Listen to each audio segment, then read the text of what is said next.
Yes, people, it feels great to be back to talk about Chelsea. I know it's been like a week. It's only been 7 days, but I feel like I've missed a whole season's worth of news for a regular club. But Chelsea FC, we are not a regular club, are we? What has transpired in the past 7 days for any other normal club would be what would happen across the entirety of the season. But in just 7 days, we've had bombshell after bombshell after bombshell from Chelsea Football Club, the club that keeps on giving entertainment and keeps their fans on absolute strings, man. So I'm going to go back on a few things. I'm going to give you my thoughts on Graham Potter being sacked, the potential candidates to take over long term, and obviously my thoughts on Frank Lampard's interim position at Chelsea Football Club. So I'm just going to get straight into it with my thoughts on Graham Potter. You lot know that I wanted this man sacked after the shocking result against Southampton.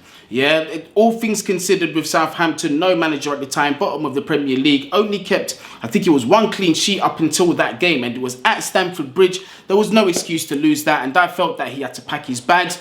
But fast forward to the Aston Villa game where we lost 2-0. It proved that it was unacceptable. It went too far for the board and they decided to pull the plug on Graham Potter. Something that the majority of us had been calling for. So look, we're happy that he pulled the plug. And then we were hearing about potential candidates to take over. It looked like Julian Naglesmann was the favourite because he had been sacked from Bayern Munich. He had rejected advances from Tottenham Football Club. Obviously, he's got a bit of ambition.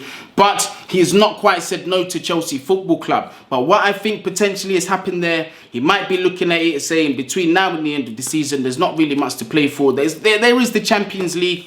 But does he want to start his tenureship at Chelsea Football Club in the situation that they're in, or would he prefer to take the team during pre-season? If that's the case, that's completely understandable. So Julian Naglesmann definitely remains as one of the long-term favourites to succeed Graham Potter as the long-term manager. Then there was the whole situation with Luis Enrique. Apparently he had held talks with figures at the club and they liked his ideas, so he could be a potential candidate. Then other names were being dropped in the hat. Mauricio Pochettino, Antonio Conte, Jose Mourinho's name was even thrown in there. So look, a lot of candidates there that do have winning experience as well, but just a few controversial names as well. Do you know what I mean? Both, you know, ex-managers that have been at the club and one that has managed one of our rivals in Mauricio Pochettino. But all of them, a lot of them have a lot of winning experience or managing at the highest level, which is something that we desperately need. So look, it looks like we're going to have to wait until the summer, so they say, at least if they remain true to their word, so they say, until we're going to see who our long-term manager is. But we fast forward to today. Frank Lampard has now taken the helm at Chelsea Football Club as the interim manager. But we're going to see what the ownership have said about the hiring of Frank Lampard. This is quoted from the article on chelseafc.com. If you want to read the rest of it, it is a long article. You will find it there on chelseafc.com, like I said. But it says here, co-controlling owners Todd Boehly and Behdad Eghbali said, "We are delighted to welcome Frank back to Stamford Bridge. Frank is a Premier League Hall of Famer and a legend at this club. As we continue our thorough and exhaustive process for a permanent head coach, we want to provide the club and our fans with a clear and stable plan for the remainder of the season. We want to give ourselves every chance of success, and Frank has all of the characteristics and qualities we need to drive us to the finish line." So the overarching point that I'm seeing here is the fact that they are letting us know that it is a short-term appointment, yeah, between now and the end of the season. So I've got to trust that they are going to stick to their word. But they have made it clear in this statement. Obviously, we know he had his first stint at Chelsea Football Club. And to be fair on him, he did achieve his targets in the first season. And that was to get top four. He did it without a transfer window as well. He had to rely on the youth academy, where he brought through several gems into the club. Your Reece Jameses, your Tammy Abrahams, your Mason Mounts, where we saw the emergence of an exciting crop of players who went on after Lampard's tenureship to do very big things, Champions League winners, Club World Cup winners, and so on and so forth. Do you know what I mean? So he is integral of the start of that sort of successful era towards Thomas Tuchel. But at the same time, at the very same time as well, we will not be fooled. He did show that he was out of his depth the longer he did stay. His tactics were very questionable. We were leaking a lot of goals. What we were doing, though, we were scoring a hell of a lot of goals, but very tactically naive in a lot of his games. And he showed that he cannot really compete at that top level, which is why I do not want Super Frankie long term. I do not want that to happen. That's where I stand. But we did get quotes on social media from this interview, the first interview that Frank Lampard has had since he has been back, since his last time as manager actually at Chelsea Football Club. But we did get some quotes. There was a journalist that did ask Frank Lampard, you know, were you told that you are exclusively here for the interim time as Chelsea manager? And the quotes that we did see was that he said, no, they didn't tell me that. That's all we saw on the quotes. Now, on first look, for me, I was at panic stations, but as always, you got to remember, context must be applied. So I did go over to the interview. I'm actually going to show the piece now where he was asked the question and also asked if he replicates what Di Matteo did at his stint, obviously the first Champions League win. Will he be expecting, or will he have eyes to be taking over long term? And here's how Super Frank answered those questions. Have you been told that this is strictly until the end of the season, regardless of what happens on the pitch? No, but I think the role and the explanation of my role speaks for itself and the period that I'm here for. So on that term, I'm not getting anywhere ahead of myself. I want to do the best possible role I can in a way that I can impact the club in the best way in this period, and after that, we'll see what happens. Because you'll be aware, obviously, Roberto Di Matteo, when he led the team to Champions League glory, he stayed on. Is that an incentive for you? I don't think it's worth speaking about, you know, past moments. You know, Roberto did an incredible job and stayed on. That's a different part of Chelsea's history, and for me, in simple terms, it won't be my decision as such. So again, I don't want to jump forward to that. And I understand I'm probably going to get asked that question a lot and asked a series of questions. I've got my eyes wide open. I expect those questions. But the important thing for me is to kind of park that to the side and focus on the job in hand for me.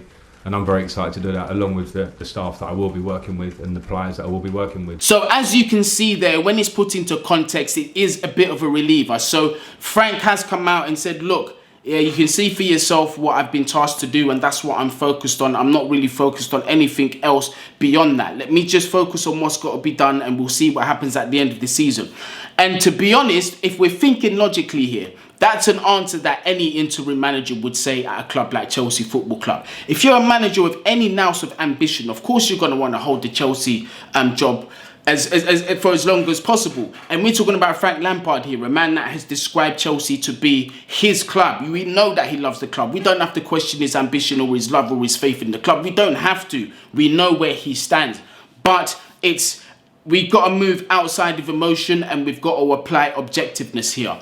There are better candidates to take this and to turn this around, more proven, more experienced managers that could come in and do a job that I would rather see than Frank Lampard. Here is my thing. If the board decide to make this long term, I'm going to get worried, even if we do win a Champions League, because my concern is domestically. We have not been getting it right for the past several years domestically. I am dying to be challenging for a title. I'm dying to be holding the trophies as well, man, the other domestic trophies. I am dying to have consistency in every competition and not just in Europe. Yes, it's great to win a Champions League. Yes, it's great to have European success, but I want it domestically as well. We need to be winning league titles. Do I think this is the man to be able to do this long term? For me, no, I don't think he is. But this, and that's where my concern is. And my thing is if the board do decide to make that decision, it's going to make me question as well.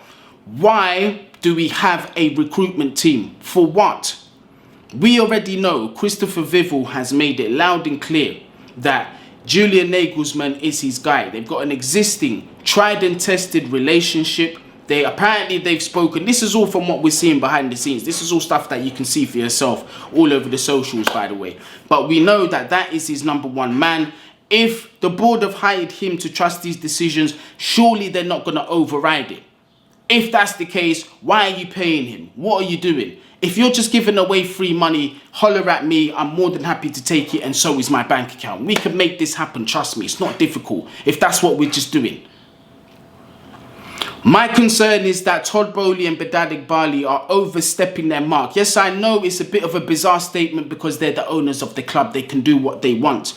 But respectfully, leave the footballing decisions to footballing minds. You got it right in terms of hiring a man like Christopher Vivell. He's got an exceptional recruitment eye. Trust it. Let him make the final decisions. Let him do what you've brought him in to do. That is my concern. And if they continue to do this, a man like Christopher Vivell isn't to be played with, you know. He's not just a quiet sheep that will say, yes, sir, 3 bags full. This is a wolf. He's a man that will talk. And apparently, like, he was ready to walk if Potter wasn't going to get sacked. We'll see how true that is in the coming future, but that's what we're hearing. Apparently, he was ready to walk if Potter wasn't going to get sacked. So if that's the case, you already know that's not a yes man. That's not a man that you want to be challenging like that. Respect his expertise. And if Julian Naglesmann is his man, and they've got an existing relationship from the Leipzig, from the RB model, the Red Bull model, then so be it. Let him get his man. Do you know what I mean? Let him be accountable for the decisions that he's supposed to make. Otherwise, let go of the entire recruitment team. Christopher Vivell, Paul Winstanley, whoever else you have, if you're just going to step in and make your own decisions. So that's my thoughts on things, really. I mean, I'm going to support Super Frank on this short-term thing. I think in terms of unifying the club, unifying the fans, and really just galvanizing the dressing room as well, because there has been a massive lack of respect from the reports that we're seeing. And even after Graham Potter got terminated, the silence was loud. In terms of the players, not many of them were coming out and saying much. Usually you would see 1 or 2 pieces from certain players. Thanks for the chance. It was great working with you. Rare tear tear. We didn't really see too much of that. You get me? So that was quite telling. Lampard, as you know, managerially, you know, he's not great in my opinion. But in terms of that aura, that kind of, he's done it all in football, is a massively respected figure in and around the club as well. That's going to be a change for them. That's going to be a level of respect that they're going to need to, you know, they've got no choice. They've got no choice. He's been there, he's done it. They're trying to achieve what he did at the club. Yeah. But in terms of tactically, we've got to start improving things. Hopefully Lampard will, you know, stop these unnecessary losses. We'll see a lot more goals being scored. That's what we did see during this time at Chelsea. Although he did hemorrhage goals at times, he did get us goals. We did score a lot more goals at Chelsea. So hopefully he can strike a balance. If he can, we should see some good football between now and the end of the season. And look, who knows where we're going to finish, but I'm not going to hold my breath. We know Lamps is here to sort of steady the ship. But people, let me know your thoughts on Frank Lampard's hiring. Like, do you think it's a good idea that this has happened? Are you okay with this being beyond a short-term role for Frank Lampard? Do you think this should strictly be an interim position like I do, me personally? So just let me know your thoughts down there in the comments. But like I said, it feels great to be back to talk about Chelsea. It feels good to be back. You know, just in general, man. I've missed the interactions with you lot, so just make sure, like I said, you just leave your thoughts in the comments so we can interact. You get me? But listen, until the match preview, I should be putting up a match preview. I'm gonna see you lot later. Bless.